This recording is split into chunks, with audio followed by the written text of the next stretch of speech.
ఆయన చెడ్డవారి మీదను మంచివారి మీదను తన సూర్యుని ఉదయింపజేసి నీతిమంతుల మీదను అనీతిమంతుల మీదను వర్షం కురిపించుతున్నాడు.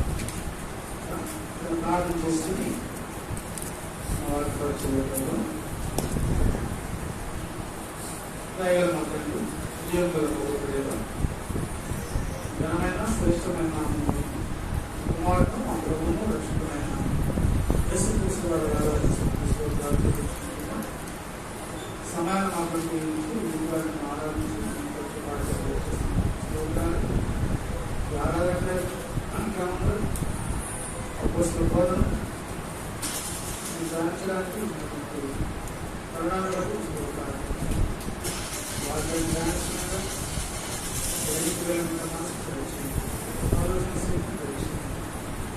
బోధించడానికి నాకు జ్ఞానం ధైర్యాన్ని ఎక్కువగా కుమారుడు మా ప్రభువు రక్షకుడైన యేసుక్రీస్తు నామములో చిన్న ప్రార్థనలు వేడుకున్నానంటే ఇప్పుడు ఇంకా మనందరికీ ఏమొస్తుందండి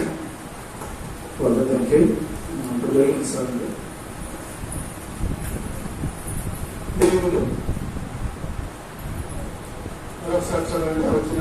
ఆయన చెడ్డవారి మీదను మంచివారి మీదను సూర్యుని ఉదయింపజేసి నీతిమంతుల మీదను అనీతిమంతుల మీదను వర్షము కురిపించుతున్నాడు.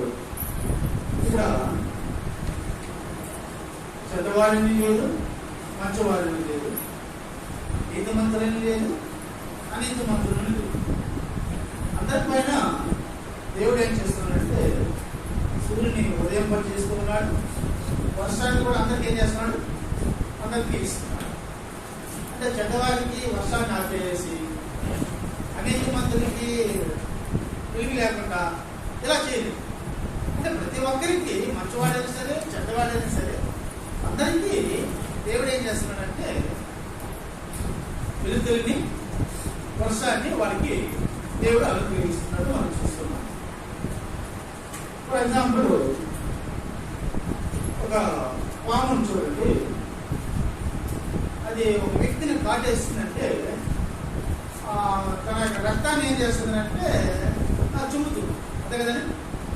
ఆ రక్తము చిమ్మినప్పుడు మంచోడిని స్లోగా తెలిసి పాయిజన్ ఎక్కించుకుంటా పోదాము, చెడ్డవాడికి అయితే ఫుల్ పాయిజన్ ఎక్కించేద్దాం అంటాం కదా. దానికి మంచోడని లేదు, చెడ్డోడని లేదు. దాని యొక్క నేచర్ ఏంటంటే విషాన్ని వెళ్ళగక్కడం దాని స్వభావం. ఆ వ్యక్తి మంచోడా, ఆ వ్యక్తి చెడ్డవాడా, ఆ వ్యక్తి నీతిమంతుడా, ఆ వ్యక్తి అనీతిమంతుడు అనే తారతమ్యం దానికి లేదు. అలాగే దేవుడు కూడా ఏం చెప్తున్నాడంటే ఆయన మంచివారికి వెలుగుని ఇస్తున్నాడు, చెడు వారికి కూడా అలాగే ఇస్తున్నాడు. అదేవిధంగా వర్షాన్ని కూడా నీతిమంతునికి వర్షాన్ని ఇచ్చి అనీతిమంతునికి వర్షం లేకుండా చేయట్లేదు. అందరినీ ఏకదాటిగా చూస్తూ ఉన్నాడు ఆయన. అయితే ఇక్కడ మనం గమనించవలసినటువంటి విషయం ఏంటంటే దేవుని దగ్గర మేలు పొందినటువంటి ఒక వ్యక్తి తిరిగి దేవుని దగ్గరకి వెళ్ళి ఆయనకి మనం ఏం చేయాలంటే కృతజ్ఞతలు చెల్లించాలా? ఇది దేవుడు.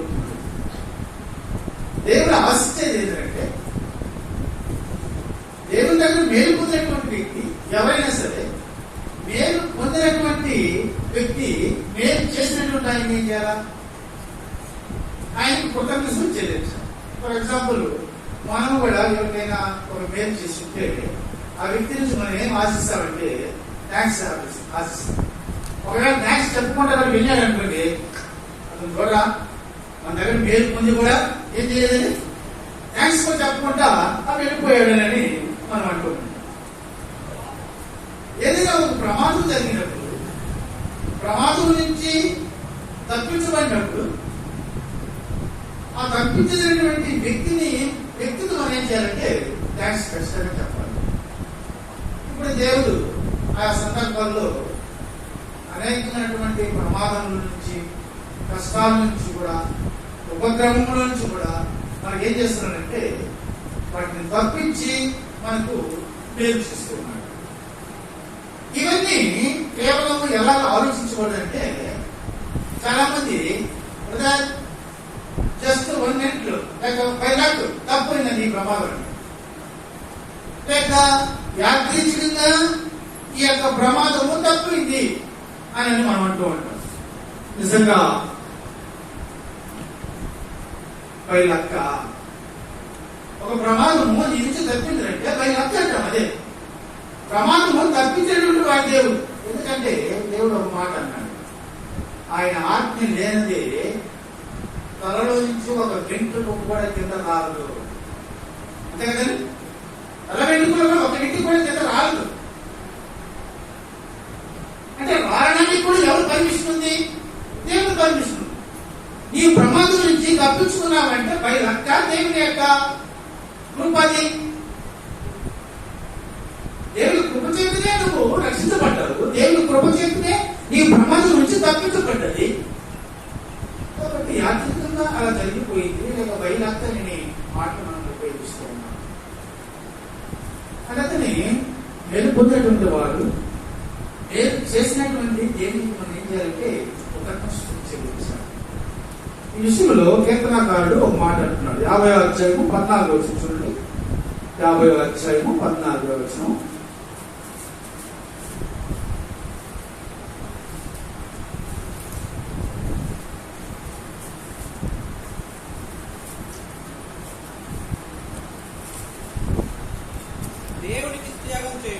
దేవునికి స్తుతి యాగము చేయము అంటున్నారు కదా. దేవునికి ఏం చేద్దాము? స్తుతి యాగము చేయాలి. స్తుతి యాగం చేయడం అంటే ఇంగ్లీష్ లో ఒక మాట అంటారు చూడండి. నేను ఇంగ్లీష్ అర్థం బైబిల్ లేదా నేను చెప్తాను. Offering to God thanks giving అంటారు. అంటే దేవునికి థ్యాంక్స్ చెప్పాలి. స్తుతియాగం చేయాలంటే దేనికి థ్యాంక్స్ చెప్పు. నీ ఏ విధంగా ఆశిస్తున్నావో, ఏ విధంగా నువ్వు చేసినటువంటి నీవు చేసిన ఇతరులు మేలు ఎవరికైనా చేస్తే వాళ్ళ నుంచి నువ్వేం ఆశిస్తున్నావో అదే విధంగా దేవునికి కూడా ఏం చేయాలంటే థ్యాంక్స్ కోరుతున్నాడు. లేక మేలు చేసినటువంటి వ్యక్తిని మనం ఏం చేయాలంటే వారిని మనం అభినందించాలి. ఖచ్చితంగా అభినందించాలి. కానీ ఎవరిదారైనా మేలు పొందినట్టు మనం ఏం చేయాలంటే మేలు పొందిన వ్యక్తి, మేలు చేసినటువంటి వ్యక్తిని మనం అభినందించాలి. ఈ అభినందించడంలో ఆ వ్యక్తిని మనము అప్రిషియేట్ చేస్తున్నాము, ఆ వ్యక్తిని మనము గౌరవిస్తున్నాము, ఆ వ్యక్తికి మనము థ్యాంక్స్ చెప్తూ ఉన్నాము. ఈ విషయంలో దేవుడు మేలు చేసి తిరిగి థ్యాంక్స్ కోరుకోకుంటున్నాడా లేక కృతజ్ఞతగా కోరుకోకుండా ఉన్నాడా? చూడండి, లూకాసు వార్త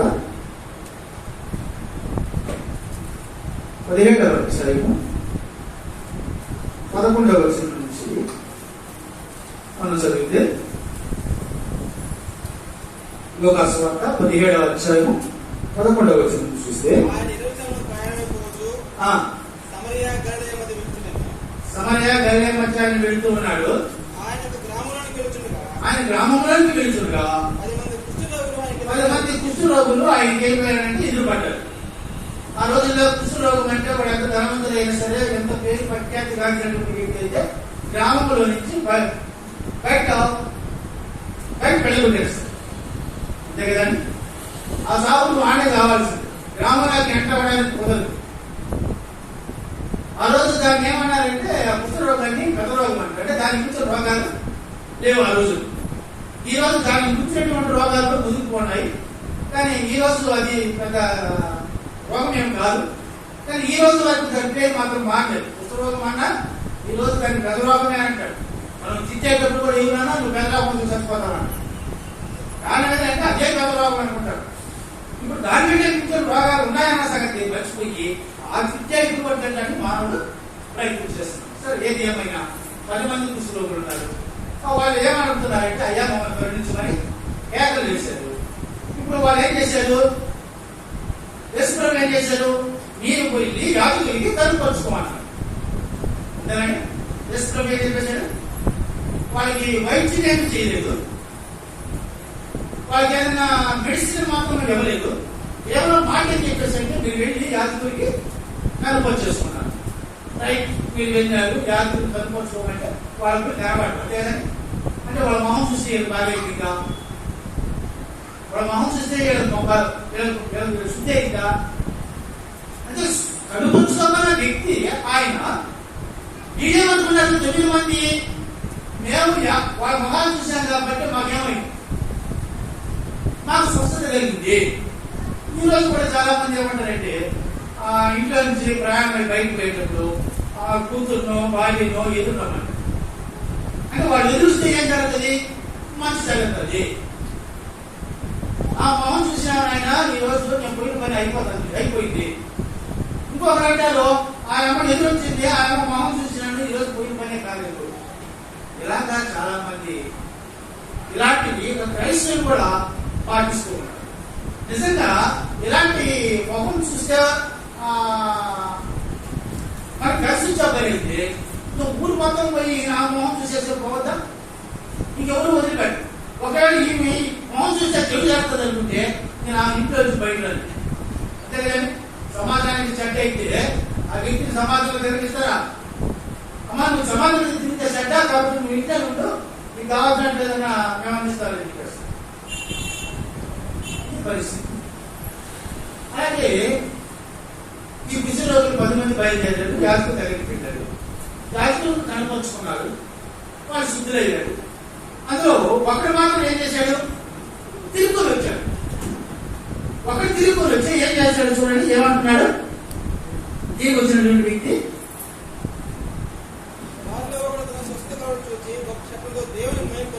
కాబట్టి దేవుని ఏం చేశాడు? ఇప్పుడు తనకు స్వస్థత కలిగింది కాబట్టి దేవుని ఏం చేశాడు? మహిమపరిచాడు. తిరిగి వచ్చి ఆయనకి ఏం చేశాడంటే కృతజ్ఞతాస్తుతులు చెల్లించాడు. అంటే మేలు చేసినటువంటి వ్యక్తిని, మేలు పొందినటువంటి వ్యక్తి మేలు చేసినటువంటి వారికి ఏం చేశాడంటే కృతజ్ఞతాస్తుతులు చెల్లించాడు. వాళ్ళకి అయిపోయింది. నువ్వు వెళ్ళిన ఆయన అన్నాడు. ఆ పండుగ ఎక్కడ అన్నాడు. అంతే కదా? మిగతా 9 మంది ఏది అంటే వాళ్ళ నుంచి కూడా ఏం కోరుండాలి? వాళ్ళ నుంచి కూడా కృతజ్ఞతూ కోరుండాలి కదా. కాబట్టి కోరుకున్నాడు. కానీ వాడేం చేయలేదు, తిరిగి వచ్చి కృతజ్ఞతలు చెల్లించాడు. కారణం దేవుడు చేసినటువంటి మేలు విషయంలో వాళ్ళకి ఏం కలగలేదంటే తృప్తి కలగలేదు, లేక ఇది ఆయన వల్ల జరగలేదు, ఇది ఆయన వల్ల జరగలేదు. ఎలా జరిగింది? మేము వెళ్ళి ఆ ప్రధాన యాజకులైనటువంటి వాళ్ళకి కనబడమన్నాడే కదండి. వాళ్ళ మొహం చూసి మాకేమైంది? మాకు స్వస్థత కలిగింది. ఇంకా ప్రిఫరెన్స్ ఎవరికి ఇచ్చున్నారు? వాళ్ళు సమాజంలో పెద్దలైనటువంటి యాజకులైనటువంటి ప్రధాన యాజకులైనటువంటి వారికి ప్రాధాన్యత ఇచ్చుండొచ్చు. ఏదేమైనా దేవుడు ఏం కోరుచున్నాడు మన దగ్గర అంటే ఆయన చేసినటువంటి మేలు కొరకు మన నుంచి కృతజ్ఞతగా కోరుచున్నాడు. ఆయన అందరికీ మేలు చేస్తున్నాడు. ఎవరికి మేలు చేస్తున్నాడు?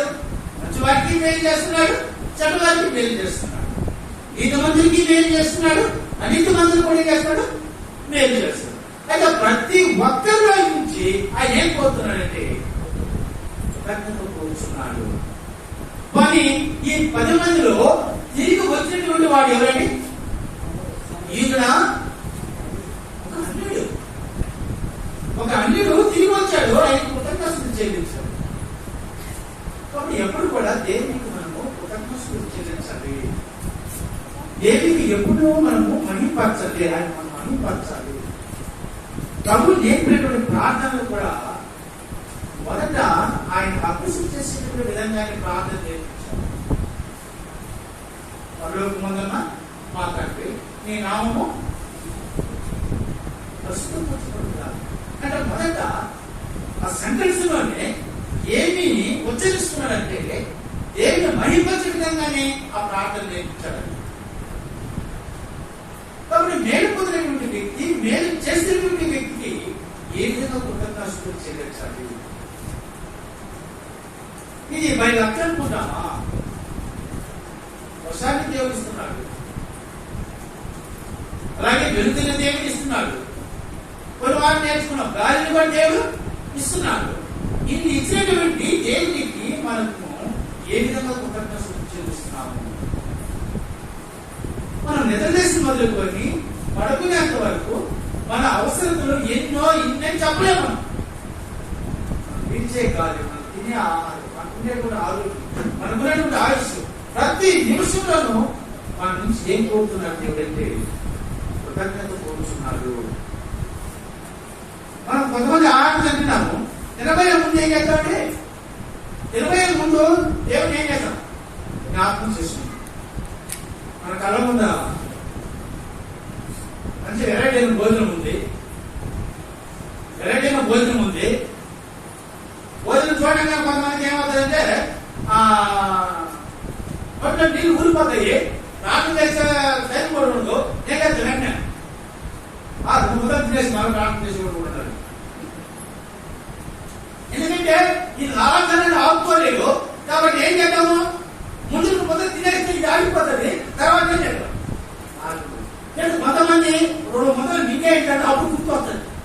దేవుడు ఇచ్చినాడు కదా, వెంటనే ఏం లేదు అని మనం థ్యాంక్స్ చెప్పాలా అని అప్పుడు దేవునికి ప్రార్థన చేసేటువంటి వారు. ఏది ఏమైనా దేవుడు మనకు అనుగ్రహించినటువంటి ప్రతి విషయంలో మనం దేవునికి థ్యాంక్స్ చెప్పాలి.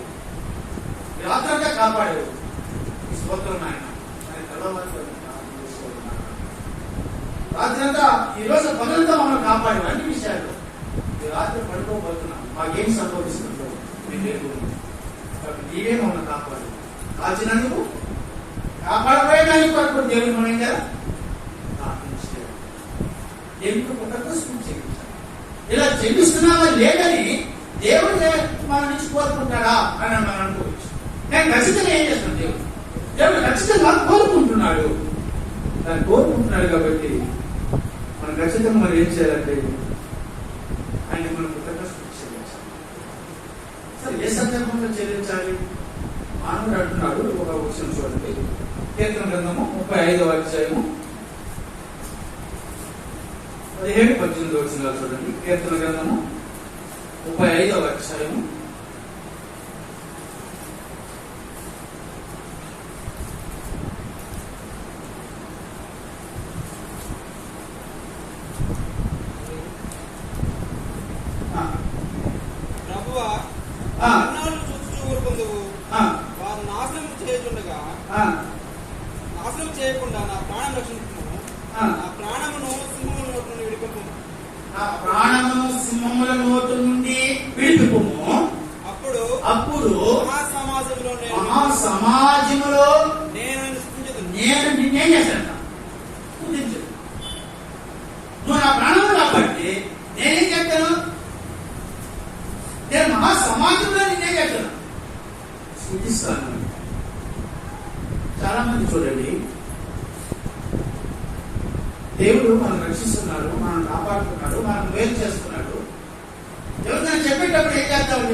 2 ఎకరాల పొలం ఉందండి, దాన్ని దున్ని దాని పైరు పెట్టి దాన్ని చేతుకొచ్చి దాంట్లో ఏం డెవలప్ అయినాను. కాబట్టి నా స్థితి ఎలా ఉందంటే నా కష్టార్జితం వల్ల నేను డెవలప్ అయ్యాను. నా స్థితి ఎలా ఉందంటే నా ఉద్యోగం వల్ల, నేను చదివినటువంటి చదువు వల్ల, లేకపోతే నా పిల్లలు చదువుకొని వాడి ప్రయోజనం ద్వారా నా స్థితి ఇలా ఉంది కదండి. ఎవరైనా చెప్పుకుంటే చర్చలకు వచ్చి ఏం ప్రార్థన చేస్తామంటే, ఈ దైవాలు నేనేం చేయను, మా పిల్లలకు ఉద్యోగం చేశారు, మా పిల్లలకు ఉద్యోగం ఇచ్చావు, ఇక్కడ ప్రార్థన. బయటకు ఏం చేద్దాము, ఇదంతా నా కృషి, ఇదంతా నా పిల్లల యొక్క వాళ్ళ యొక్క ప్రయత్నం, ఇలా చేయడం వల్లే నేను ఈ స్థితిలో ఉన్నా. నిజంగా ఇదంతా దేవుడు మనకి ఇచ్చాడు, దేవుని ద్వారా ఈ ఆశీర్వాదం పొందామని ఎవరన్నా ఆలోచించి ఆయన కృతజ్ఞతలు చెల్లించే వాళ్ళు ఉన్నామా? ఎకరాలన్నా వాళ్ళు పాపలైన వాళ్ళు లేరండి, ఉన్నారండి. ఉద్యోగం చేస్తున్న వాళ్ళు, ఉద్యోగాలు పోగొట్టుకున్న వాళ్ళు ఉన్నారండి, ఉన్నారు. కానీ ఈ రోజు వరకు మనం ఉద్యోగం చేస్తున్నామంటే, ఉద్యోగంలో క్షేమంగా వెళ్ళి ఇంటికి వస్తున్నామంటే, ఒక వ్యవసాయం ద్వారా లాభాన్ని గడిస్తున్నామంటే, ఒక వ్యాపారం ద్వారా మేలు పొందుతున్నామంటే, ఇవన్నీ వీళ్ళంతా రాత్రి కింద జరిగిందా లేక దేవుడు మనకు అలా అనుగ్రహిస్తున్నాడా? దేవుడు మనకు అనుగ్రహిస్తున్నాడు. కాబట్టి దేవుడు నేను మనందరం ఈరోజు ఇలాంటి స్థితిలో ఎంతో మంది అనారోగ్య పరిస్థితిలో హాస్పిటల్ తిరుగుతూ ఉన్నటువంటి వాళ్ళు ఉన్నారు. ఇంకా బయట రాలేటువంటి స్థితిలో కూడా కొందరు ఉన్నారు. కారణం వాడికి సహకరించున్నాం, వాడి పరిస్థితి బాధలేక ఇలాంటి పరిస్థితుల్లో మానవుడు జీవిస్తున్నప్పుడు అంటే వాడికి దేవుడు మేలు చేసి, ఆ మేలు చేసిన ఇంటి వ్యక్తి ద్వారా దేవుడు కృతజ్ఞతలు కోరడంలో తప్పండి. దేవుడు కృతజ్ఞతలు కోరడము ఆయన ఆశించడంలో తప్పుందా? మనం ఆశిస్తున్నాం కదా, ఏం చిన్న పని చేసినా థ్యాంక్స్ మనం చెప్తాడే లేదని మనం ఏం చేద్దాము ఆలోచిస్తున్నాం. ఒక్కొక్కసారి వాళ్ళు చెప్పకపోలేకపోతే పక్క వాళ్ళు ఏమైనా ఫీల్ అవుతారేమో అని ఏం లేదు థ్యాంక్స్ చెప్పమని వెళ్ళిపోతున్నావు. పర్వాలేదు, పొరపాటు థ్యాంక్స్ సార్, థ్యాంక్స్ అంటాం. ఎందుకంటే ఆయన పిచ్చేది నిలబెట్టాలి. అంటే ఇంత పని చేసినా ఈ థ్యాంక్స్ చెప్పని వెళ్ళిపోతే పక్కన మీద మనం కూడుకోవాలి. దేవుడి ద్వారా దేవుడుకున్నటువంటి వ్యక్తి దేవుడికి నీకు ఎలా థ్యాంక్స్ చెబుతున్నావు, ఏ విధంగా ఆయనకి స్తుతియాత్మ చేసుకున్నావు, ఏ విధంగా ఆయన నువ్వు అభినందిస్తున్నావు. ఆయన చేసినటువంటి మేలు కంటే ఈ భూమి మీద మరి ఎవరైనా అలాంటి మేలు ఇంకెవరైనా చేయగలరా? ఇంకెవరు చేయలేదు. ఆయన కంటే ఇంకొకరు మేలు ఎవరు మనం ఈ భూమిని ఇంకొకరు మనం చేయలేదు. అంటే ఏకంగా దేవుడు మాత్రమే ఇన్ని మేలు చేయగలరు. ఆ చేసినటువంటి వ్యక్తి మనం ఏం చేయాలంటే థ్యాంక్స్ మనం ఖచ్చితంగా చెప్పాలి. మరొక విషయాన్ని మనం ఆలోచిస్తే ఈ 10 మంది కుష్ఠరోగులు వెళ్ళారు కదండి, స్వస్థత పొందారు. వాళ్ళు ఒక ఒత్తిడి వచ్చి తిరిగి ఆయన దగ్గరకు వచ్చి ఏం చేశాడంటే ఆయన పాదముల దగ్గర ఏం చేశాడండి సాగిపడ్డాడు. అంటే తాను ఏం చేశాడంటే అంతగా తగ్గించుకొని ఆయన పాదాలను ఏం చేశాడు సాగిపడ్డాడు. మన అవసరం కూడా ఎవరినైనా అడగాలంటే చేతులు పట్టుకొని ప్రజలు ఈ చేతులు అదే కాళ్ళు అనుకో అని కాళ్ళు పట్టుకోవడానికి ఇది నామోస్ అయ్యి అందుకని ఇదే కాళ్ళు అనుకో. అప్పుడు ఆయన అన్నారు ఈ చేతులు కంటే కాళ్ళు కాదు, కాళ్ళు కింద ఆయన అలా చెప్తే బాగుండేదా?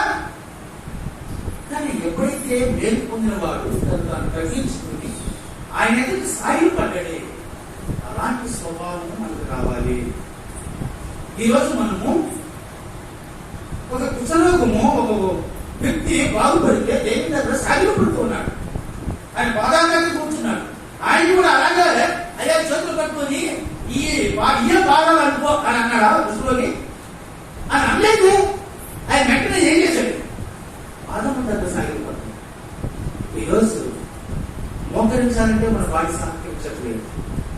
మనం మోకాళ్ళుగా ప్రార్థన చేయాలంటే మన బాడీ ఏమంటుంది, మన బాడీ దానికి సహకరించలేకపోతుంది. అంటే వంగడానికి ఉంది, కాకపోతే ఏం చేయకపోతాం, వంగలేకపోతున్న కారణం ఏంటంటే దాన్ని అలా మనం ప్రాక్టీస్ చేయలేకపోతున్నాము. చర్చలో చూడండి, చేస్తే ఉండవు అందరికి ఎందుకు కూర్చోవాల్సిందే. అందులో ప్రార్థన స్టార్ట్ చేశారంటే సందర్భంలో ఎంతమంది అంటారు అంతమంది ప్రార్థన చేయాల్సిందే. అంతమంది ప్రార్థన చేసేలాగా నువ్వు మోకాలు ముప్పని రాల్సింది. చూడండి, ఏం చేస్తుంది వ్యక్తి దగ్గర వాళ్ళ ప్రార్థనలో ఎంతసేపు మోకాళ్ళు కూడా ప్రయత్నం చేస్తాను. నేను ఒకరోజు ఆ శాస్త్ర కలిసి ముందు వెళ్తున్నాను. ఈ పక్క శ్రామ్యం చేసినారు, అందరూ తెల్లనీళ్ళు కొట్టుకొని మోకాలు కూర్చొని ఉన్నాయి. నేనేదో బొమ్మలుగా నిలబెట్టున్నారు అనుకున్న ఆ వెళ్తూ తిరిగి మళ్ళీ నేను అదే దూరంలో 1.5 గంట తర్వాత వస్తే అప్పుడు కూడా ఆ బొమ్మలు లాగా మోకాల మీద ఉన్నాను. అప్పుడు బండి ఆపి అప్పుడు విచారించాను, ఏంటంటే ప్రార్థనకు వచ్చినామంటే ఇంకా కొద్దిసేపు స్టార్ట్ అవుతుంది, లోపల వాళ్ళ ప్రార్థనలు కొనసాగిస్తున్నారు. చూడండి ఎంతటి వాడు దేవుని పట్ల వాడిని ఎంతగా బెండ్ అయింది. ఇలాంటి తగ్గింపు పొందకుండా మోకరించాలంటే కొంతమంది సేపు, ప్రార్థించాలంటే కొంతమందికి అదొక గిల్టీగా ఫీల్ అవుతుంది. కానీ దేవుని దగ్గర మనం ప్రార్థన చేసేటప్పుడు దేవుని దగ్గర మనం మేలు పొందుతున్నాము. ఎలాంటి మేలు పొందుతున్నామో ఆ మేలు మరొక వ్యక్తి ఈ రోజు మనం చేయలేడు. ఒక వ్యక్తి చిన్న మేలు చేస్తేనే పదే ఆ మనుషులు గుర్తుపెట్టుకుంటామే. ప్రతి క్షణం నువ్వు బ్రతకాలంటే దేవుడు నీకు అనుగ్రహించేటువంటి మేలు ఎన్ని ఉన్నాయో, ఎన్ని విధాలుగా చేస్తున్నాడు, ఎన్ని విధాలుగా ఆయన ద్వారా మనం లబ్ధి పొందుతున్నామో ఎప్పుడైనా మనం ఆలోచించి దాని విలువను తెలుసుకుని ఆ రీతిలో మనం ప్రదర్శిస్తూ చెల్లిస్తే నిజంగా ఆయన పాదాలు మనం విడవు. ఖచ్చితంగా పాదాల దగ్గర ఏం చేస్తాం, పాదాల దగ్గర పడి ఉంటాం. ఇది మన పరిస్థితి. మరొక విషయం మనం ఆలోచిస్తాం. 2వ తిమోతి పత్రిక 3వ అధ్యాయము 2వ వచనం చదువు.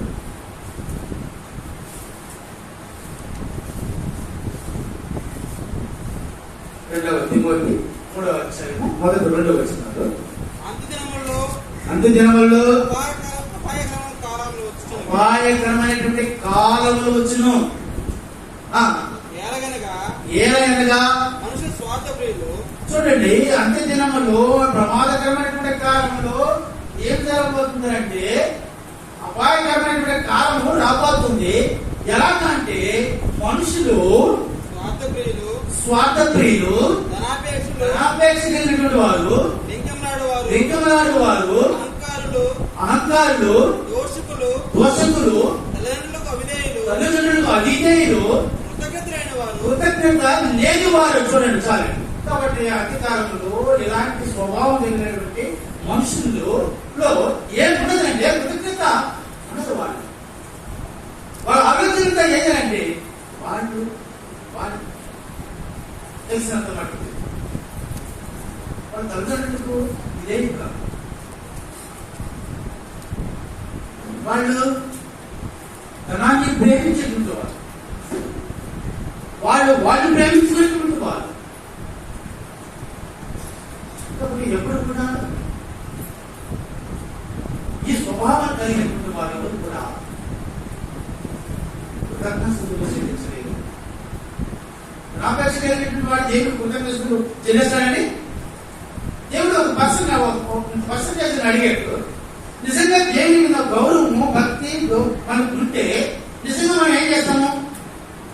ఆయన ఎంత పర్సెంట్ అడిగాడో అంత పర్సెంట్ మనం ఏం చేయాలి? ఖచ్చితంగా ఇస్తాడు. ఒక వ్యవసాయదారుడు చూడండి, ఆ సందర్భాల్లో కొంచెం పొలాన్ని లీజుకి చేస్తాడు కదండి. లీజుకి ఇచ్చినప్పుడు ముందుగా ఏం చేస్తాడు? కమిటీ పెట్టుంటాడు. ఏమని? ఇంకో ఈ ఎకరాకి ఇంకో ఈ 10,000 అని అంటాడు.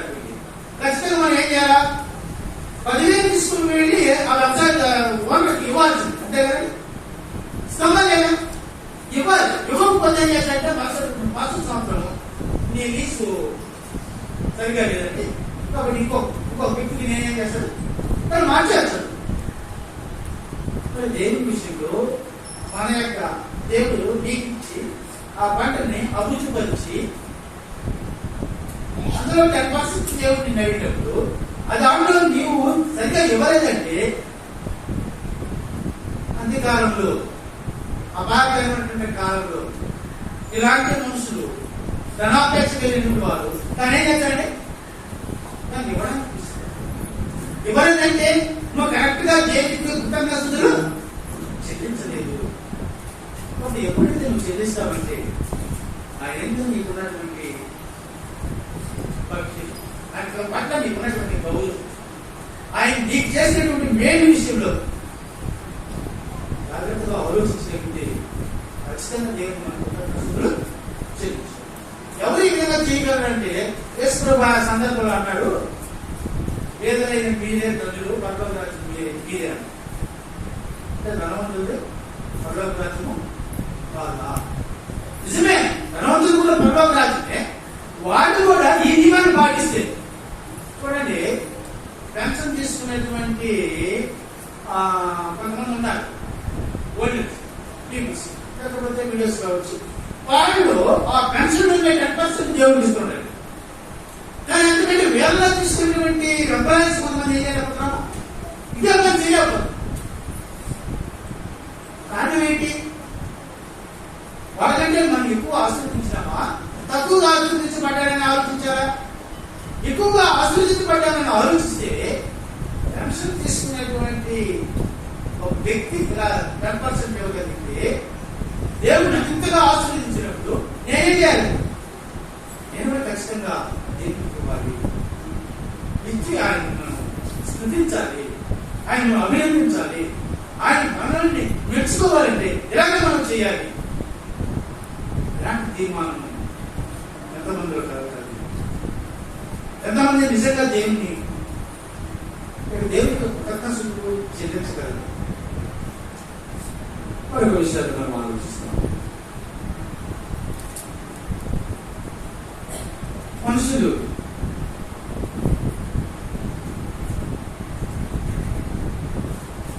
ఆరోగ్యాన్ని, ఆయుష్ను,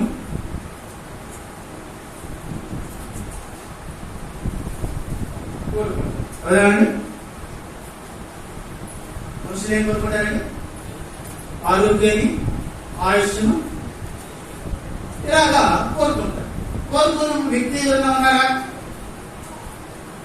కోరుకుని వ్యక్తి ఎవరైనా ఉన్నారంటే ఎవరు ఉండరు కదా. ప్రతి ఒక్కరు ఏం కావాలి, ఏం కోరుకుంటాము? మంచి ఆరోగ్యం కావాలనుకుంటాం. ప్రతి ఒక్కరు మంచి ఆయుష్ కావాలని కోరుకుంటాం.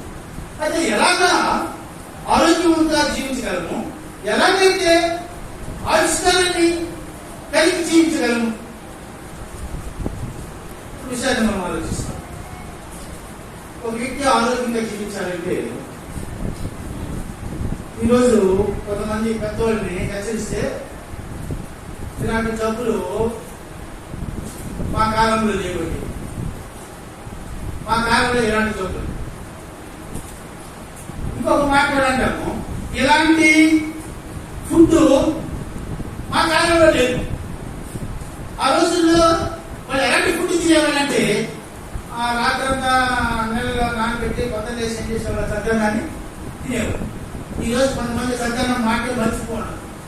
వాళ్ళకి ఏం కావాలి ఇప్పుడు? Idli, dosa, parotta, fried rice, Goa rice, ఇంకే వగైరా ఏం రైస్ నాకు పేరు కూడా తెలియలేదు వాళ్ళు చెప్పలేదు. కొంతమంది పానీపూరి అంటారు, కొంతమంది రాజకీయ పేరు బయటకు అదో ఫుడ్. ఏ ఫుడ్ నాకు తెలియదు. ఇవన్నీ తినడం వల్ల మనిషికి నష్టమా లేదండి. దేవుడు చెప్పేశాడు, నీ ఆరోగ్యంగా జీవించాలంటే ఈ మధ్య ఒక వ్యక్తి ఆరోగ్యం జీవించాలంటే ఎలాంటి ఆహారం తీసుకోవాలి అని ఒక టైటిల్ పెట్టి ఒక గ్రంథాలు, ఒక పుస్తకం రాశారు. ఏం రాస్తున్నారంటే, ఏం కనుగొన్నారంటే, ఆనాడు ఇశ్రాయేలు ఏం ఫుడ్ తీసుకున్నారో అలాంటి ఫుడ్ తీసుకుంటే ఈరోజు ఏం చేయొచ్చు, మనిషి ఆరోగ్యంగా జీవించవచ్చు. 90% మొత్తం ఆ ఫుడ్ ఇక్కడ రాశారు. మీరు పరిశోధించి బైబిల్లో ఏ ఆహారం తీసుకుంటే నీకు ఆరోగ్యంలో బైబిల్లో నీ కుటుంబం ఎలా ఉండాలో, సంతోషంగా ఉండాలంటే ఎలా జీవించాలో బైబిల్లో, నీవేం నడుచుకుంటే లేక ఎలా జీవిస్తే నీకు మేలు జరుగుతుందో ప్రతి విషయాన్ని మనం ఎక్కడ నేర్చుకోవచ్చు అంటే బైబిల్ ద్వారానే నేర్చుకోవచ్చు. బైబిల్ ద్వారానే మనం కనుక్కోవచ్చు. బైబిల్ ద్వారానే మనం అన్ని విషయాలు తెలుసుకోవడానికి ప్రయత్నించవచ్చు. ఇక మూడవ విషయంలో ఒక వ్యక్తి ధనవంతుడు అవ్వాలంటే ఎలా ధనవంతుడు అవ్వాలి? మనం అనుకుంటాము ఏం చేస్తే ధనవంతులు అవుతాము? ఉద్యోగం చేద్దామా, వ్యాపారం చేద్దామా, వ్యవసాయం చేద్దామా, లేకపోతే ఇంకొక ఎత్తున చేయగలుగుతామా, మోసం చేద్దామా, దగా చేద్దామా? ఎలా చేస్తే మనము సంపన్నులు అవుతాం? అదే బైబిల్లో మనం చూస్తే అబ్రహాము ధనవంతులే కదా, యోబు ధనవంతులే కదా, ఇశ్రాయేలుకి వాళ్ళు ప్రవహించేటువంటి దేశాన్నే దేవుడు ఇచ్చాడు. మంచి సంపన్న దేశమే కదా దేవుడు ఇచ్చింది. మరి ఎలాగా వాళ్ళు అయ్యారు? ఎలాగ దాన్ని పొందగలిగారు? ఎలాగ వాళ్ళు ధనవంతులు అయ్యారు? ఇవన్నీ దేవుడు యాదృచ్ఛికంగా లెక్క వాళ్ళ జీవన యొక్క శైలి, వాళ్ళ యొక్క లైఫ్ స్టైల్ ఎలా నడుచుకున్నారంటే దేవుడికి అనుకూలంగా నడుచుకున్నారు కాబట్టి దేవుడు వారిని ఆశీర్వదించాడు. ఈ రోజు మేలు కావాలని కోరుకుంటున్నాడు మనిషి, కానీ మేలు చేయబడినటువంటి దేవుడు నువ్వు ఎలా ఆశీర్వదించబడాలో లేదని చెప్తే అడుగుతు నాకేం కావాలంటే నాకు ధనం కావాలా, నేను సంపన్నుడు కావాలంటే ఏం చేస్తే సంపన్నుడు అవుతావో దేవుడు చెప్తే అది మాత్రం, ఏం తింటే ఆరోగ్యంగా ఉంటావో అది వద్దు, నాకు ఆరోగ్యం కావాలా. సరే దేవుడు చెప్పినటువంటి ఆహారం తీసుకో, నువ్వు ఆరోగ్యంగా ఉంటావంటే నచ్చాలండి. ఒక పేషెంట్ నేను లేకపోతే వాళ్ళు కాముడు ఉంటాడు, ఉప్పు తిన బాగాలని డాక్టర్ చెప్తాడు. అదే ఒక సైకిల్ జోబి పోసుకుంటాడు, వాడు అక్కడ మనుకు వచ్చి ఇది నాకు వేసుకుంటాడు. తింటే సస్తావులో ఆ సస్తావనే నాకు కూడా తెలుసు, అయినా వాడికి ఏం కావాలా? నాకు రుచికి వాడుతుంది. ఈ రుచికి అలవాటు పడి ఈనాడు యూత్ అయితేనే, యూత్తో పాటు పెద్దలైతేనే నానా గట్టికి వాళ్ళు మరి ఉన్న ఆరోగ్యం ఏం చేశాడు? పోగొట్టుకుంటున్నాడు. ఇప్పుడు ఆరోగ్యమైన ద్వారా దేవుడు ప్రార్థన చేశారా? నీకు ఇచ్చినటువంటి కండిషన్ లో నువ్వు ఉండు, దేవుడు నీకు ఇచ్చినటువంటి ఆహారం తిను, నువ్వు ఆరోగ్యంగా జీవించగలవు. కాబట్టి ప్రతి విషయంలో దేవుడు నీకేం చెప్తున్నాడు? అప్పుడు నువ్వు ఆరోగ్యంగా ఉంటావు, ఆయుష్మంతులు అవుతావు, నువ్వు ధనవంతుడివి అవుతావు, ధన అభివృద్ధిని కూడా చేసుకోగలుగుతావు. ఎప్పుడంటే దేవునికి అనుకూలంగా నీ లైఫ్ స్టైల్ మారలేదు, నీకు అనుకూలంగా నీ స్టైల్ మార్చుకున్నావు అనుకోండి, నువ్వు అనుకోవచ్చు. మరొక విషయాన్ని మనం ఆలోచిస్తాం.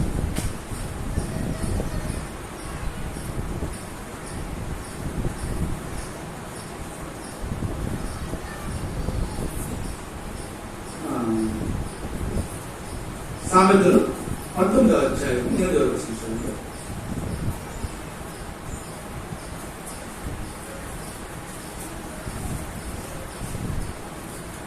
సామెతలు 19వ అధ్యాయం 8వ వచనంలో బుద్ధిని సంపాదించుకున్నవాడు తన ప్రాణాన్ని బొక్కాలి.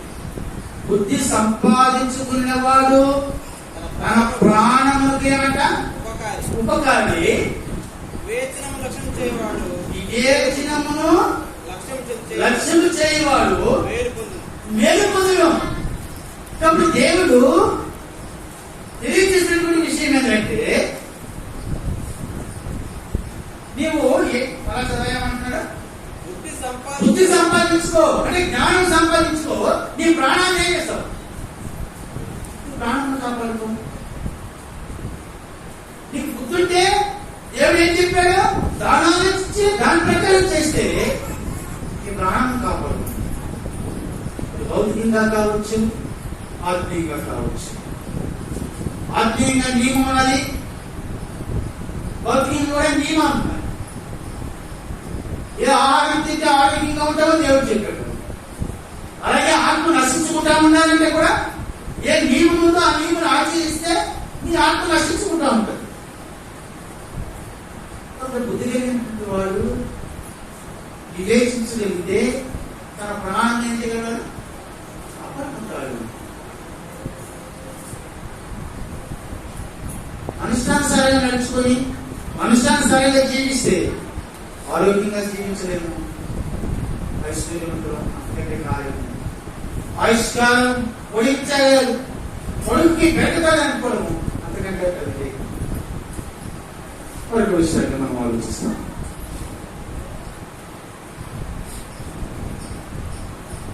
మొదట దినవృత్తాంతంలో 29వ అధ్యాయము మొదటి వచనం చూడండి.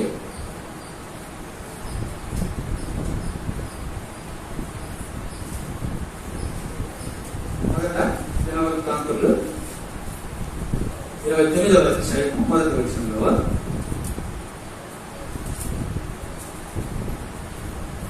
తరువాత రాజైన దావీదు సర్వ సమాజంతో ఇలా సెలవిచ్చెను. సర్వ సమాజంతో దావీదు ఇలా అంటున్నాడు, దేవుడు కోరుకున్న నా కుమారుడైన దేవుడు కోరుకునేటువంటి నా కుమారుడు సొలొమోను ఇంకను లేత ప్రాయము గల బాలుడై ఉన్నాడు. కట్టబోవ ఆలయము మనుషులు కాదు, దేవుడి యెహోవాకి. ఇప్పుడు మనం ఆలోచించాల్సింది, ఇప్పుడు దావీదు వృద్ధాప్య దశకు వచ్చేసాడు. ఆయన యొక్క పాలన ఎవరి మీద పెట్టాడు? సొలొమోను మీద పెట్టాడు. సొలొమోను ఎలాంటి వాడు అంటున్నాడంటే లేక ప్రాయం చెందినటువంటి బాలుడు. ఎవరినంటూ లేదు కదండి. ఎవరినంటే ఒక స్థాయికి వచ్చినటువంటి వ్యక్తి. బాలుడంటే ఎవరి స్థాయి కంటే తక్కువైనటువంటి స్థితి. అలాంటి బాలుడే ఉన్నాడు. అతని పట్ల లేక అతని మీద బలమైనటువంటి పెద్ద బాధ్యతలను దేవుడు పెట్టాడు. ఏంటంటే దేవుని కోసం మందిరం కట్టాలి. ఆ కట్టబోయేటువంటి మందిరము మనుషులు కాదు, దేవుని కట్టి ఏర్పాటు చేయలేదు. కాబట్టి ఈయన కుమారుడు ఏకప్రాయం కలిగి ఉన్నాడు. కాబట్టి ఆయన చేయబోయే పనిలో సమాజం కూడా సహకరించాలని దావీదు సమాజంతో మాట్లాడుతున్నాడు. తన కుమారుడు వచ్చి పరిచయం చేస్తూ ఉన్నాడు. సరే, మొదట రాజుల గ్రంథంలో అలా వస్తాము. 3వ అధ్యాయము 4వ వచనం చూడండి.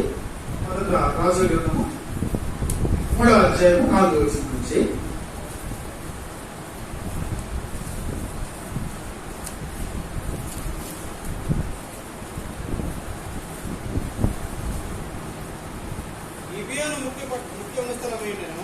గిబియోను ముఖ్య పట్టణమైనందున బలులు అర్పించుటకై రాజు అక్కడికి పోయి కాబట్టి అక్కడికి వెళ్ళి 1000 బలులు అర్పించాడు. కాబట్టి గిబియోనులో రాత్రి వేళ యెహోవా సొలొమోనుకి ప్రత్యక్షమై నేను నీకు ఏమి ఇచ్చుట ఇష్టమో దాని అడుగుని అతనితో చెప్పాడు. ఏమని? నేనేం ఇచ్చాను, నేనేం ఇవ్వడానికి నీకు ఇష్టమో అది కోరుకోమన్నాడు. అదే ఒకే ఒక కోరిక, లైఫ్ మొత్తం సెట్ అయిపోవాలి. అలాంటి కోరిక కోరుకోవాలి. ఈరోజు ఇలాంటి అవకాశం మనకు వస్తే మనం ఎలాంటి కోరిక కోరుకుంటాం కదండి. మనం ఎలాంటి కోరిక కోరుకుంటాం? నాకంటే ధనవంతులు కూడా ఉండకూడదు కదండి. ఒక ఉదాహరణ, ఒక ఆ రోజుల్లో ఋషులు లేకపోతే ఎవరికైనా అవసరం అయితే ఆయన కూర్చొని చెప్తున్న కూర్చొని చేసేది. ఆ దేవుడు ప్రత్యక్షమయ్యి నీకేం కావాలంటే ఆ వరాన్ని ఇచ్చేసి దేవుడు వెళ్ళిపోయేవాడు. ఒకడు వచ్చి ఆ కూర్చొని తప చేస్తామనంట. దేవుడు ప్రత్యక్షమైనంట. ఏం కావాలన్నాడు? ఓడి కంటే నేను గొప్పోడు కావాలి. ఓడి కంటే ఓడికి ఎంత ఇస్తావో దాంతో నాకు డబల్ అన్నాడు. ఎందుకంటే వాడికి ఎంత ఇస్తావో దాంట్లో నాకు ఎంత ఇవ్వాలి డబ్బులు అన్నాడు. నేను ఎంత కోరుకోరా అని మీకు అలా చెప్పొస్తా నీకు ఇచ్చాను చెప్పేసాడు. ఓకే వీడు అయిపోయింది. ఇంకో వాడు పోయాడు. వాడిని అడిగాడు ఏమండి నీకేం కావాలా అన్నాడు. ఓడి ఏం చెప్పినావు అన్నాడు. ఏమండి ఓడేం కోరుకున్నాడు అడిగాడు. ముందు పోయావు కదా, ముందు దర్శించినావు కదా, ఓడి ఏం అడిగినాడు అన్నాడు. వాడు ఏం అడిగితే ఏమన్నదా నీకేం కావాలో చెప్పరా అన్నాడు. కుదరదు ఏం అడిగాడో చెప్పుకోండి. నీకు ఎంత ఇస్తానో దాంట్లో డబ్బులు అడిగినాడు రా అన్నాడు. ఇప్పుడు నేను ఎంత కోరుకున్నా నేను ఎదుగులేకపోతానండి. నేను ఎంత కోరుకున్నా, నేను 10 లక్షలు కోరుకున్నా, 10 కోట్లు కోరుకున్నా, కానీ డబ్బులు అయిపోతుంది కాబట్టి ఎట్లాగా ఓడికంటే నేను డబ్బులు అవుతానని ఇది ప్లాన్ చేసి స్వామి నాకు ఒక వరని అన్నాడు. ఏం వరవరా? నాకు ఒక పన్ను పోవాలి స్వామి. ఓకే అర్థమైందండి. ఎదురువాళ్ళకి అర్థం కాలేదు. నాకు ఒక కన్ను పోవాలన్నాడు. అంటే వాడికి ఇంటి కలుపుకోవాలా? 2 కలుపుకోవాలి. ఇది ఇప్పుడు ఇది ధర్మం లేదు. అంటే ఓన్లీ బతకలే వీడు బతకలే. ఈ ఆలోచన ఏంటంటే నేను మొత్తంతోనే బతకను, 2 కలుపుకోవాలి. బాగా తీసుకోవాలా కాబట్టి ఎక్కువ. ఈరోజు మానవుడు ఆశించి నిజంగా దేవుడు ప్రత్యక్షించి ఒక వరం కోరుకున్నా ఏం కావాలని అడిగితే ఏం కోరుకుంటామో మన ఆశతో హక్కు లేనటువంటి కోరుకున్నామో కోరుకుంటాం. సరే సొలొమోను విషయంలో ఏం జరుగుతున్నాం ఆలోచిస్తున్నాం. రైట్ చదవయ్యా. నేను నీకేమి ఇచ్చిందా ఇష్టమో దాన్ని నేను అడుగు అన్నాడు. సొలొమోను ఈలాగ మనవి చేసిన ఈ దాసుడును నా తండ్రినైనా దావీదును నీ దృష్టికి అనుకూలముగా సత్యమును నీతిని అనుసరించి యథార్థమైనటువంటి మనసు గలవాడే ప్రవర్తించిన కనుక నీవు అతని ఎడల పరిపూర్ణమైనటువంటి కటాక్షం చేశాడు, అగుపరిచాడు కదా. ఈయన కోరుకున్నది ఏంటి? ఈయన వెళ్ళింది ఎక్కడికంటే ఈయన అడగమనేది ఏంటి?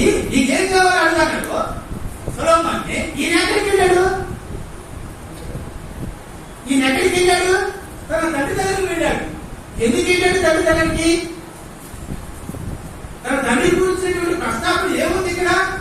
సొలొమోను ఎందుకంటే తన తండ్రిని గురించి చెప్పుకొస్తున్నాడు. దావీదు యొక్క ఆశీర్వాదానికి ఎలా ఆశీర్వాదం పొందాడో సొలొమోను గ్రహించాడు. దావీదు ఎలాగా వృద్ధి చెందాడో సొలొమోను గ్రహించాడు. కేవలము ఆయన ఎక్కడి నుంచో పరిచయం అంటే విషయంలో రాయి పెట్టుకొని చెప్పడానికి రాయించుకోవడం పరిచయం అదే కదండి. ఒకటి అంతకుముందు ఈయన ఎక్కడి నుంచి ఎంటర్ అయ్యాడు? ఆ విషయంలో రాయి పెట్టుకొని తిప్పి ఆమెను పట్టాడు, పుంజాతిలో పట్టుకొని చచ్చిపోయాడు. ఈ విధంగా అప్పటి నుంచి డెవలప్ అయిపోయాడు రా. కాబట్టి ఆయన తదనంతరం నువ్వు నీ కుమారుడు అంటే దావీదు కుమారుడు నువ్వు కూడా ఏం చేయాలా? అదే విషయాలు తీసుకోవడం ప్రయత్నించి మన పిల్లలు చెప్పాల్సింది. నేను ఆయన ఎంత ఆశీర్వాదం పొందాడంటే ఇంకొనైనా వ్యవసాయం చేసి ఆశీర్వాదం పొందాడు, ఇంకొనైనా ఉద్యోగం చేశాడు, ఇంకా వ్యాపారం చేశాడు. ఈ విధంగా ఆశీర్వదించుకుంటాడు. ఈ విషయాలు చెప్పలేదు సొలొమోను. ఈ విధంగా చెప్పలేదు. ఏం చెప్తున్నాడంటే సొలొమోను ఏం గ్రహించాడంటే నా తండ్రి ఆశీర్వదించబడ్డాడు, నా తండ్రి పట్ల పరిపూర్ణమైనటువంటి కటాక్షము, పరిపూర్ణమైనటువంటి ప్రేమ. కటాక్షం అంటే ఇక్కడ గ్రేట్ఫుల్ లవ్ అని పదాలు తెలుగులో అర్థం చేసుకోవడం కష్టం, ఇంగ్లీష్లో అయితే చాలా ఈజీగా అర్థం అవుతుంది. కాబట్టి ఈ కటాక్షం అనేటువంటి మాటలు అర్థం గ్రేట్ లవ్. కాబట్టి గొప్ప ప్రేమ చూపించాడు. ఎక్కడి నుంచి చూపించాడు? వజ్రాల దొడ్డిలో ఉన్నటువంటి వ్యక్తిని ఎక్కడికి తీసుకెళ్ళాడు? రాజు సింహాసనం దగ్గర తీసుకెళ్ళిపోతుంది. ఆల్రెడీ ఒక రాజు ఉన్నాడు. ఆ రాజు సంతతి తోచేసి దావీదుని రాజు కాబట్టి ఎందుకు నియమించాడు అలాగా రాజు అంటే ఇప్పుడు చదవండి అర్థమవుతుంది. ఇప్పుడు ఇప్పుడు చదవండి, మళ్ళా చదవండి అక్కడి నుంచి.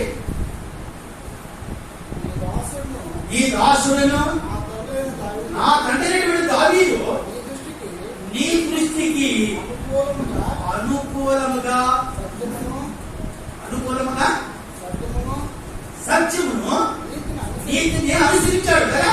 అంటే సత్యము నీతిలో కూడా ఎవరికి అనుకూలంగా ఉండాలి? దేవునికి అనుకూలమైనటువంటి సత్యము నీతిని అనుసరించాడు కాబట్టి యథార్థమైనటువంటి మనసు గలవాడి ప్రవర్తించాడు కాబట్టి నువ్వు రాజు పెట్టాడు. ఇది రాజు కనుక్కున్నాడు సొలొమోను. నా తండ్రి ఆశీర్వదించబడ్డానికి కారణము దేవుని దృష్టిలో నీతిగాను యథార్థవంతులుగాను దేవునికి అనుకూలమైన వ్యక్తిగా జీవించాలన్న సంగతి అర్థమైపోయింది. కాబట్టి నీవు నీ దాసుడైనటువంటి దావీదుకి పరిపూర్ణమైనటువంటి కటాక్షము నీవు చూపించావు కదండి. తండ్రి పాయింట్ ఏమిటో అర్థమైపోయింది సొలొమోను. నా తండ్రి ఆశీర్వదించడానికి కారణం ఇది. ఒడిశా తిప్పినంత మాత్రమేనా, రాజు దృష్టిలో పడినంత మాత్రం కాదు.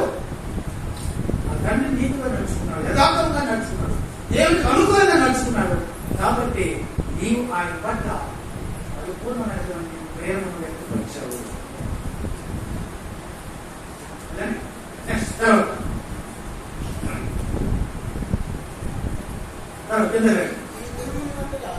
ఈ దినము ఉన్నట్లుగా అతని సింహాసనం మీద కాబట్టి అలాంటి వ్యక్తి యొక్క కుమారుడిని ఏం చేశావంటే ఆ సింహాసనం కూర్చుని పెట్టావు. అతని ఎందు నీవు మహాకృపను చూపి ఉన్నావు. నా దేవా యెహోవా, నీవు నా తండ్రి దావీదునకు బదులుగా నీ దాసుడైన నన్ను రాజుగా నియమించినావు. అయితే నేను బాలుడును కార్యములు జరిపించుటకు నాకు బుద్ధి చాలదు. ఈ దాసుని నేను ఈ కోరుకున్నటువంటి జనాల మధ్య ఉన్నాను. వారు విస్తరించి ఉన్నారు. వారిని లెక్క పెట్టుకును, వారి విచార దేశములను తనిఖీ చేయుటకును అసాధ్యము. ఇంత గొప్ప జనమైన న్యాయం తీర్చగలవాడు లేడు. కాబట్టి నువ్వు నాకేమి ఇవ్వాలి? నాకేమి ఇవ్వమని అడుగుతున్నాడు?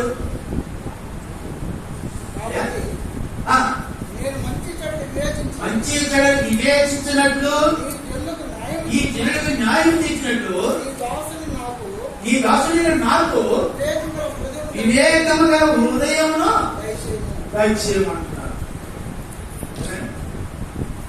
సొలొమోను ఏమడిగాడండి? వివేకం కలిగినటువంటి జ్ఞానాన్ని ఏమని అడుగుతున్నాడు కదండి. వివేక హృదయం మంచి చెడు వివేచించేటువంటి జ్ఞానం నాకు అని అడుగుతున్నాడు. దేవుడు చెప్తున్నాడు, చూవాడా ఎవరైనా ఏమడతారండి? ఎవరైనా ఏమడతారు? ధనవాడని కాదు, శత్రువు యొక్క ప్రాణాన్ని అడుగుతారు. అవునంటే ఆయుష్యం అడుగుతాడు. నువ్వేం అడిగావు? ఇది అడగతా ఏమడిగినావండి? ఇది అడుగుతావా? ఒకవేళ దేవుడు నేను అన్నట్టు మనం అడిగితే నీకేం కావాలని అడిగితే మనం ఏం కోరుకున్నామండి? ఏదైనా ఒక కోరికే, రెండో దానికి ఛాన్స్. ఒక కోరికలో లైఫ్ సెట్ అయిపోవాలా, ఇలాంటి కోరిక కావాలి. ఈ కోరికలో ఆయుష్ని అడిగితే ధనం ఈడేమో, ధనాన్ని అడిగితే మన శత్రువు ప్రాణాన్ని ఈడేమో కదా. ఏది కావాలి? సరే ఏదో ఒకటి కోరేసుకుంటాము. ధనం ఉంటే ఏదైనా కొనుక్కోవచ్చు కాబట్టి నన్ను ధనవంతులు చేయలేదు. అందరి దృష్టి ఏది మాత్రమే 90% ధనం మీదే. అయితే సొలొమోను ఇప్పుడు ఏది కోరలేదు, ధనాన్ని కోరలేదు, ఆయుష్ను కోరలేదు, శత్రు ప్రాణాన్ని కోరలేదు. కేవలం ఏం కోరాడు? వివేకం.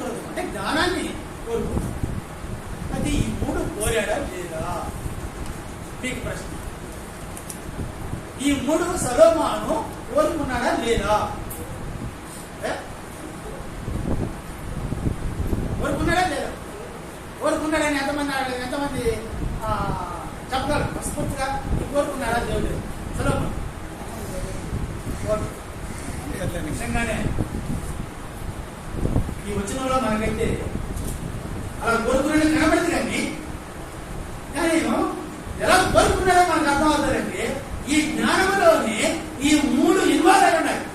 ఇండైరెక్ట్ ఎలా ఇన్వాల్వ్ అయ్యారు చూడండి. సామెతల గ్రంథము 8వ అధ్యాయము 15వ వచనం తీసుకోండి. సామెతల గ్రంథము 8వ అధ్యాయం 15వ వచనం నుంచి ఆ వలన రాజు ఎదురు అధికారులు న్యాయం బట్టి కార్యం చేయదురు. నా వలన అధిపతులు లోకంలోని జనులైన న్యాయాధిపతులకు ప్రభుత్వం చేయదు. ఇక్కడ ఒక మాట అంటున్నాడు, నా వలన రాజు ఏం చేస్తారండి? కాబట్టి రాజు ఏరాలంటే ఏం కావాలంటే జ్ఞానం కావాలి. రాజు ఏరాలి అంటే ఆయనకి ఏముండకూడదు అంటే శత్రుశ్రేష్టం ఉండకూడదు. కాబట్టి రాజు ఏలుబడిలోనే ఏం వస్తుంది అంటే శత్రుశాస్త్రం నశిస్తుంది. కాబట్టి ఇక్కడ మాట్లాడింది అధ్యాయం మొత్తము ఏం మాట్లాడుతుందంటే జ్ఞానం మాట్లాడుతుంది. అంతేనండి, సొలొమోను మాట్లాడుతున్నాడు, జ్ఞానం మాట్లాడుతున్నాడు. జ్ఞానం మాట్లాడుతుంది. జ్ఞానం ఏం మాట్లాడుతుందంటే నా వలన రాజులు ఏలుతారు అంటే జ్ఞానము వలన రాజు ఏమవుతారట? ఏలుబడి చేస్తారు. ఇప్పుడు సొలొమోను ఏమడిగాడు? జ్ఞానం అడిగాడు. అంటే ఆ జ్ఞానం అనేది ఏలుబడి. ఈ జ్ఞానం లేక అనేక మంది ఉన్న రాజ్యాలు పోగొట్టుకున్నారు. మన రాజుల గ్రంథాన్ని చూస్తే ఎంతో మంది రాజులు వాళ్ళ రాజ్యాన్ని పోగొట్టుకున్నారు. కొంతమంది పరిపాలన 2 నెలలు 3 నెలలు నెల ఇలాగా జరిగిపోయింది. మనకు కూడా ఒక ఆయన ఉన్నాడు, 2 రోజులు పరిపాలించాడంటే ఒక రోజా ఒక నెల 2 మంది పరిపాలన చేశారు. ఒక నెల మినిస్టర్ ప్రజలు కాదంటే మన రాష్ట్రానికి ముఖ్యమంత్రి గుర్తున్నదా? నాగల భాస్కర్. నాగల భాస్కర్ ఎంత 1 మంతే రాజ్యం అయిపోయింది, కూలిపోయింది. ఎందుకు కూలిపోయింది? దానికంటే ఒక పర్ఫెక్ట్ ప్లానింగ్ ఏమీ లేదు. ఎవరు అయిపోవాలా అని అనుకున్నాడు. కాబట్టి రాజ్యం ఏమవుతుందండి? కూలిపోవాల్సిన పరిస్థితి వచ్చింది. కారణము జ్ఞానం. ఇప్పుడు సొలొమోనుకి జ్ఞానాన్ని అడిగాడు. జ్ఞానానితో ఏం ఇన్వాల్వ్ అయిందంటే ఏలుబడి ఇన్వాల్వ్ అయింది. కాబట్టి ఏలుబడిని చేసుకుంటూ వారు జ్ఞానం చేత ఏం చేశాడంటే శత్రు సమూహం లేకుండా చేసుకుంటారు. ఆ రోజుల్లో రాజు బాగా సంతోషంగా పరిపాలించారా, లేకపోతే నెమ్మదిగా పరిపాలించారా, సుఖంగా పరిపాలించాలంటే ఎవరు ఉండకూడదు? శత్రు సమూహం ఉండకూడదు. ఇప్పుడు శత్రు సమూహము ఆల్రెడీగా ఎక్కడ ఇన్వాల్వ్ అయిపోయిందంటే తను జ్ఞానాన్ని కోరుకున్నాడు. కాబట్టి జ్ఞానవంతుడికి ఏమన్నాడంటే శత్రు సమూహము తర్వాత కిందండి అధికారులు న్యాయం బట్టి కార్యం చేయదు. నా వలన అధిపతులను లోకంలో జనులైన న్యాయాధిపతులందరినీ ప్రభుత్వం చేయదు. తర్వాత నన్ను ప్రేమించు వారిని నేను ప్రేమించున్నాను. నేనేం చేస్తాను? నేను ప్రేమిస్తున్నాను. నన్ను జాగ్రత్తగా వెతుకు వారిని నన్ను కనుగొందురు. ఐశ్వర్యమును ఘనతయు స్థిరమైనటువంటి కలిమి నీతిని నా చెప్తున్నాను అంటాడు. ఎవరు చెప్తున్నారండి ఇవన్నీ? జ్ఞానం అవుతున్నది. ఇప్పుడు సొలొమోను జ్ఞానాన్ని కోరుకున్నాడు. ఆ జ్ఞానంలోనే ఏముంది?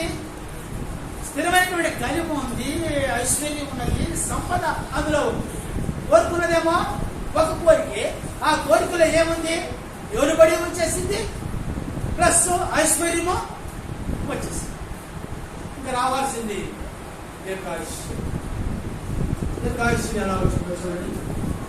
3వ అధ్యాయము సామెతలు 3వ అధ్యాయము 1-2 వచనాల్లో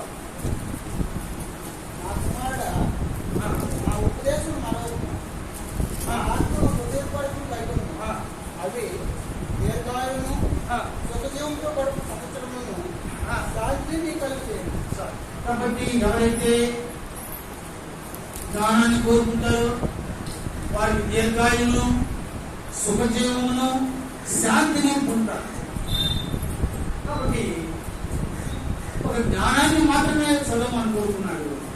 ఆ జ్ఞానంలోనే ఐశ్వర్యం వచ్చింది, శత్రు సమూహం లేకుండా పోయింది, ఆయుష్ను అందులోనే వచ్చేసింది.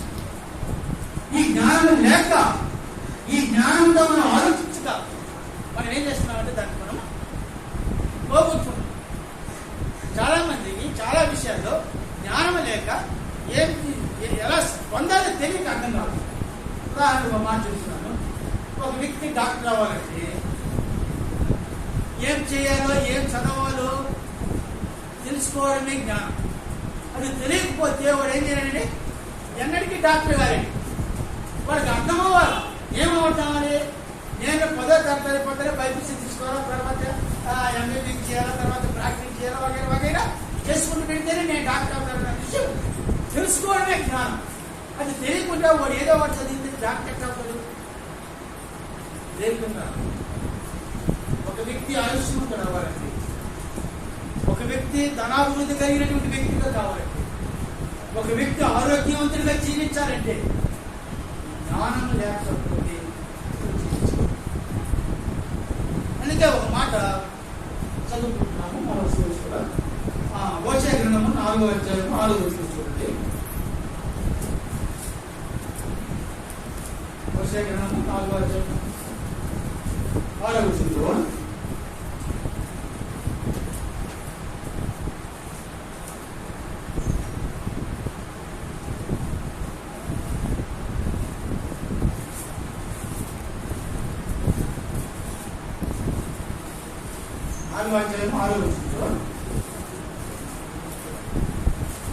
నా జనులు జ్ఞానం లేని వారు నశించున్నారు, జ్ఞానము లేకయే నశించుతున్నారు. కాబట్టి నశించుకోవడానికి కారణం ఏంటి? జ్ఞానం లేక. జ్ఞానం ఉన్నటువంటి వ్యక్తి ఏమవునంటే నశించడు. జ్ఞానం అనేది ఏమంటాడంటే ఆశీర్వాదాలకు మూలం యొక్క ఆలోచిస్తాడు. జ్ఞానం ఉన్నటువంటి వ్యక్తి ఏం చేస్తాడంటే ఆరోగ్యంగా జీవించలేదంటే ఏ విధంగా జీవించాలో ఆలోచిస్తాడు. జ్ఞానం కలిగినటువంటి వ్యక్తి ఏమంటే ఆయుష్కాలం పొడిగించుకోవాలంటే ఎలా జీవిస్తే ఆయుష్కాలం పొడవద్దు జ్ఞానం ఉన్నవాడు ఆలోచిస్తాడు. ఎలా ధనాభివృద్ధి చేసుకోగలమో జ్ఞానం ఉన్నవాడు ఏం చేస్తాడు? ఆలోచిస్తాడు. జ్ఞానం లేనటువంటి వాడు ఏం చేస్తాడంటే బుద్ధిహీనంగా ప్రవర్తిస్తాడు. దేవుని యొక్క వచనం మనకేం తెలియజేస్తుందంటే వ్యక్తి ఆశీర్వాదానికి కారణం ఒక వ్యక్తి నశించకపోవడానికి కూడా కారణం ఏంటంటే ఆ వ్యక్తిలో ఉన్నటువంటి పర్సనాలిటీ. ఇంకా చెప్పాలంటే ఆ వ్యక్తిలో దేని జ్ఞానం లేక ఏమవుతుందంటే నశించుకోవాలి. ఇప్పుడు వచ్చి అదే చెప్తున్నాను. నా ప్రజలు ఎందుకు నశించిపోతున్నారు? ఎందుకు నశించాలి వాళ్ళు? కారణం ఏంటంటే జ్ఞానం లేక. దేని ద్వారా ఆశీర్వదించుకుంటామో తిరిగితేనే వాడు ఏం చేస్తున్నారు? నశిస్తున్నారు. అది తెలుసుకుంటే ఏమవరు? నశించరు. కాబట్టి మనిషి ఆశీర్వదించబడాలన్నా, మనిషి ఐశ్వర్యవంతుడు అవ్వాలన్నా, మనిషి ఆరోగ్యవంతులుగా జీవించాలన్నా జ్ఞానంతో బైబిల్ దగ్గరికి వెళ్ళి లేఖనాలను పరిశీలించి ఆ ప్రకారం మన యొక్క జీవన స్థాయిని మార్చుకుంటే నిజంగా మనం ఆశీర్వదించాలి. అలా ఆశీర్వదించబడినటువంటి వ్యక్తి దేవునికి ఏం చేయాలండి? కృతజ్ఞతతో చెల్లించాలి. ఈ లాజిక్ మనకు అర్థమైతే జ్ఞానంతో మనం ఆలోచించుకోవాలి. మన కుటుంబాన్ని లేకపోతే మన యొక్క జీవనాన్ని భౌతికం కావచ్చు, ఆత్మీయం కావచ్చు, చక్కదిద్దుకోవడానికి ప్రయత్నం చేస్తాం. ప్రయత్నంలో మీరు దేవుడు మీకు అనుగ్రహించినటువంటి మేలును బట్టి దేవునికి కృతజ్ఞతాస్తుతులు చెల్లించాలి. చెల్లించమని దేవుడు ఏం చేస్తున్నాడు? దేవుడు కోరుచున్నాడు. ఎవరు చెల్లిస్తారని ఆయన ఆశిస్తున్నాడు.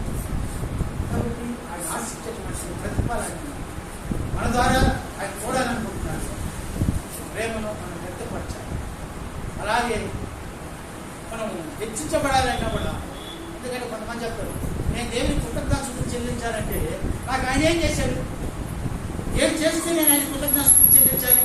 నిజమే, చేస్తాడు ఆయన.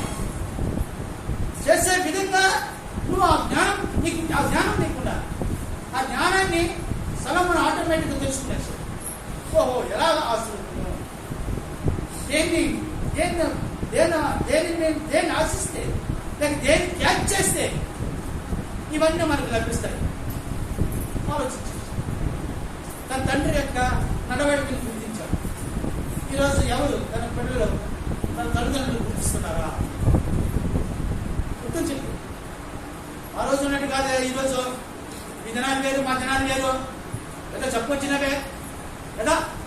మీకేం తెలుసు? ఏ రోజు గాంధీ తాకుతున్నప్పుడు ఆ కాలంలో బతికిన వాడు నువ్వు ఇలాగ మాట్లాడేవాళ్ళు. మొత్తానికి టోటల్ మీద నువ్వు 0% అని చెప్పేసినటువంటి పిల్లలు కూడా ఉన్నారు. కారణం ఏంటంటే ఈరోజు ఉన్నటువంటి టెక్నాలజీ, ఈరోజు వాళ్ళకు ఉన్నటువంటి అందుబాటులో ఉన్నటువంటి పరికరాలు అలాంటి దానితో మన యొక్క నాలెడ్జ్ నిన్నని వాళ్ళు రుజువు చేసేసి తల్లిదండ్రులు ఎందుకు పనికిరాదు, కేవలం మన పెంచి మన అవసరాలు తీర్చడానికి స్నాటకాలు మాత్రమే వాళ్ళు ఆలోచిస్తున్నారు. ఏదేమైనా దేవుని యొక్క జ్ఞానాన్ని మనం ఆలోచించి మన యొక్క జీవన శైలిని సొలొమోను లాగా నిర్ణయం తీసుకొని మరింతగా నడవగలిగితే దేవుడు మనం ఎక్కువగా హెచ్చిస్తాడు. ఆ హెచ్చించడానికి తిరిగి మనం మర్చిపోకుండా లేక నీ అదృష్టం చేత మనకు కలిసి వచ్చింది అనుకోకుండా దేవుడు మన దగ్గర హెచ్చించడానికి కారణం మన అదృష్టం కాదు, మన అభివృద్ధి చెందడానికి గల కారణము లెక్కాలి దేవుని ఆశిస్తుంది. ఎందుకంటే పడిపోవాలన్నా హెచ్చించబడాలన్నా అందులో ఎవరు ఇన్వాల్వ్ అయినారో దేవుని హస్తం. ఈరోజు నేను ఈ స్థితిలో ఉన్నానంటే కారణం ఈ స్థితి నుంచి కింద కోసేసారంటే మన పరిస్థితి బాగాలేదు. అప్పుడు చెప్పొద్దు ఎదురుగంటారు కదా. అదేవిధంగా ఈరోజు అంటాడు అంతా సామ్రాజ్యము విశాలము అంతా నా బలాతిశయం కదా అంటాడు. మాట నోట్లోనే ఉంటుంది, బయటకు కూడా. ఎంత తెలిసి కూడా నువ్వు ఇలాంటి మాట్లాడేది కాబట్టి పశువు మనసు వెళ్ళినట్టు పశువు లాగా ఏ జ్ఞానం అనుకుంటుంది? పశు మనసు ఉందా? మానవనేక మనసు ఉందా? ఎలాంటి ఆలోచన మనం జాగ్రత్త జ్ఞానంతో ఆలోచించి మంచి నిర్ణయాలు తీసుకుని ఆలోచన ఉండాలి. రేపు కోర్చు అవకాశం సమయానికి